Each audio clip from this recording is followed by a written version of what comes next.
Train যাত্রার মাধ্যমে গন্তব্যে পৌঁছানো, বিশেষ করে ঢাকার বাইরে যারা যেতে চান সেখানে ট্রেন জার্নিটা এই যাত্রায় যাত্রীদের কাছে একটা আলাদা প্রাধান্য পায়।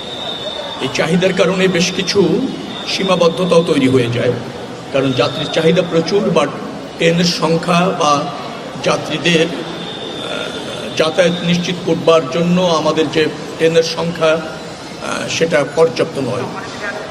আমরা 32,000 আন্তনগর ট্রেনে প্রতিদিন যাত্রার সুযোগ করে দিতে পারি।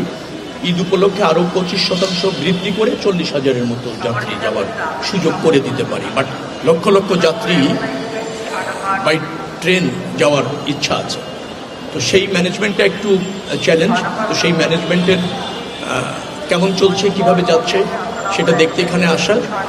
তো আমি অনির্ধারিতভাবে গিয়েছি, যে কোন ট্রেনটাতে যাব, কিভাবে যাব, কখন যাব, এরকমভাবে একেবারে নির্ধারিত ছিল না। যে ট্রেনটাতে আমি উঠলাম, দুটি ট্রেন, তো আমার কাছে পরিবেশ, যাত্রীদের সন্তুষ্টি বেশ ভালো মনে হয়েছে। পরিচ্ছন্নতা, ফ্যানগুলি চলছে, সিট বা অন্য জায়গায় খুব বেশি সিটিং ক্যাপাসিটি অনুসারেই যাচ্ছে। যদিও আমরা ক্যাপাসিটির বাইরেও কিন্তু 25% টিকিট আমাদের দিতে হয়েছে যাত্রীদের চাহিদা বিবেচনা করে। তো তারপরও আমার কাছে মনে হয়েছে যে না, সব কিছু স্মুথলি চলেছে। সকাল থেকে আমি যতটা জানি যে 3টি ট্রেনের সম্ভবত একটু ডিলে হয়েছে।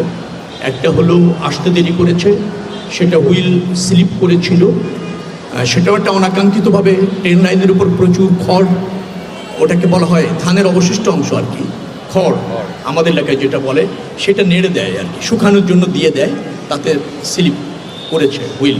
তো সেই কারণে সেখানে গিয়ে আবার আমাদের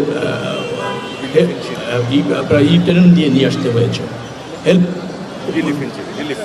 রিলিফ ট্রেন দিয়ে তাকে আবার নতুন করে সচল করে নিয়ে আসতে হয়েছে। ওই কারণে একটু দুটা ট্রেন সম্ভবত ডিলে হয়েছে, 2টি বা 3টি।